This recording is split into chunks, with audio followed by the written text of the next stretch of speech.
प्रदेश के जिला अमरोहा के एक गांव में रहने वाला एक लड़का जिसका नाम शमीर होता है, बेहद ही खुश था।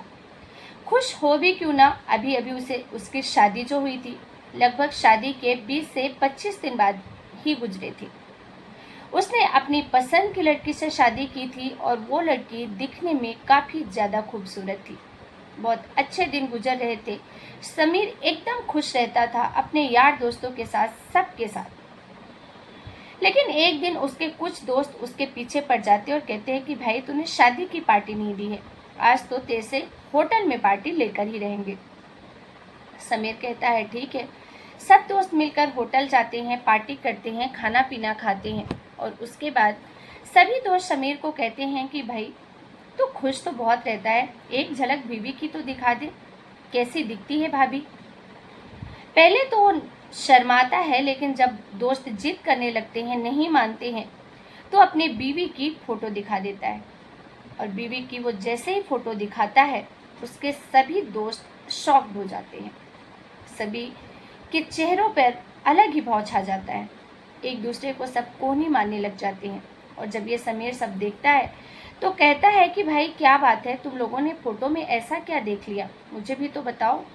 तो उसमें से दोस्त कहता है कि नहीं भाई कोई बात नहीं है, हम तुझे बता तो देते, लेकिन अब बताने का कोई मतलब नहीं है, क्योंकि जो होना था वो हो चुका है, तेरी शादी हो गई है और अब तू शादी कर ही लिया है, तो अपनी ज़िंदगी अच्छे से गुजार भाभी के साथ। लेकिन समीर पीछे पड़ जाता है। वो कहता है कि नहीं, बात क्या है मुझे जाननी है। और तभी जब समीर जिद करने लगता है तो समीर का एक दोस्त कहता है कि भाई जिस लड़की से तूने शादी की है वो कोई आम लड़की नहीं बल्कि एक कॉल गर्ल है और ऑलरेडी उसकी 2 शादियां भी हो चुकी हैं और तू उसका तीसरा शौहर है। समीर का इतना सुनना था कि उसके होश उड़ जाते हैं। कोई भी इंसान होगा, उसके सामने ऐसी बात आएगी तो वो तो होश खोना लाजमी ही।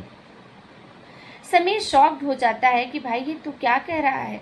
बोला ये सच है, चाहे तो तू जाकर अपनी बीवी से पूछ ले। जाकर वो अपनी बीवी से बात करता है और उसकी बीवी कहती है हाँ ये सच है और मेरा यही काम है और मैं ही नहीं, हम माँ और बेटी हम दोनों यही काम करते हैं।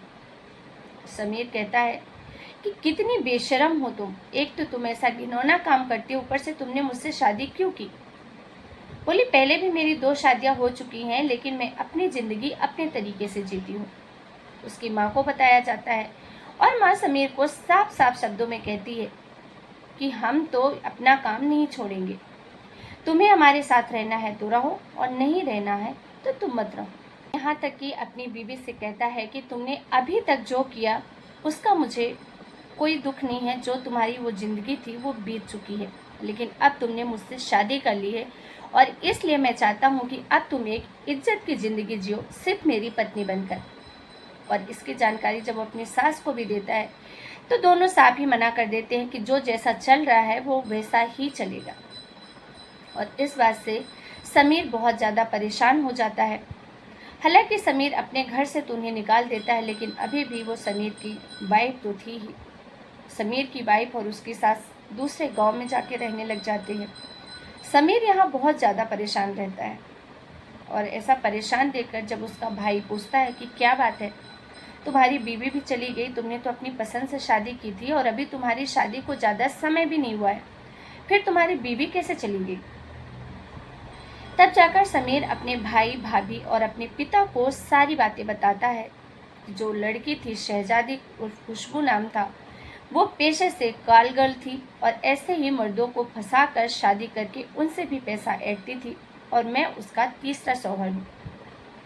सभी शॉक्ड हो जाते हैं और सभी आपस में मिलकर एक प्लानिंग बनाते हैं कि क्यों ना इन दोनों माँ बेटी की हत्या कर दी जाए, क्योंकि अगर ये जिंदा रहेंगी तो ऐसे ही पता नहीं कितने मर्दों को अपने जाल में फंसाएंगी और उनसे पैसे ऐंठेंगी। और कहीं न कहीं उन्हें अपनी बदनामी का डर तो था ही। और चारों व्यक्ति प्लान बनाते हैं और 23 सितंबर को और 28 सितंबर को प्लान को अंजाम 23 सितंबर को वो प्लान बनाते हैं और 23 सितंबर की रात को अपनी बाइक लेकर समीर, समीर का भाई और समीर का पिता तीनों उस माँ बेटी के घर पहुंचते हैं, बाहर ही रहते हैं, वेट करते रहते हैं कि कब रात हो और उन्हें घर में जाने का मौका मिले। वो घर जाते हैं, पहले तो नॉर्मल तरीके से वो घर जाते हैं, लेकिन जैसे ही उसकी सास सो जाती है तो जाकर सास को बांध देते हैं और मौका पाते ही उसका गला दबा देते हैं। और साथ ही जो लड़की होती है वो दूसरे कमरे में थी, उस समय पे उसको कोई अंदाज़ा नहीं था कि उसके घर में क्या हो रहा है। और सास को मारने के बाद समीर अपनी बीवी के पास जाता है और उसके भी हाथ पैर बांध देता है और मौत के घाट उतार देता है। और उन दोनों की लाश को वहीं छोड़कर वो सभी फरार हो जाते हैं, गायब हो जाते हैं। हालांकि वो जिस स्प्लेंडर बाइक से वहां गए थे, जल्दबाजी में उस बाइक की वो चाबी घुमा देते हैं और जिस वजह से वो बाइक नहीं ले जा पाते। वहां पर एक दूसरी बाइक रखी रहती थी, स्कूटी, और उसकी चाबी भी घर पे रखी थी और इस तरीके से वो उनकी गाड़ी लेकर वहां से निकल जाते हैं। हालांकि पुलिस जांच पड़ताल में उस स्प्लेंडर बाइक की मदद से ही कातिलों तक पहुंचते हैं।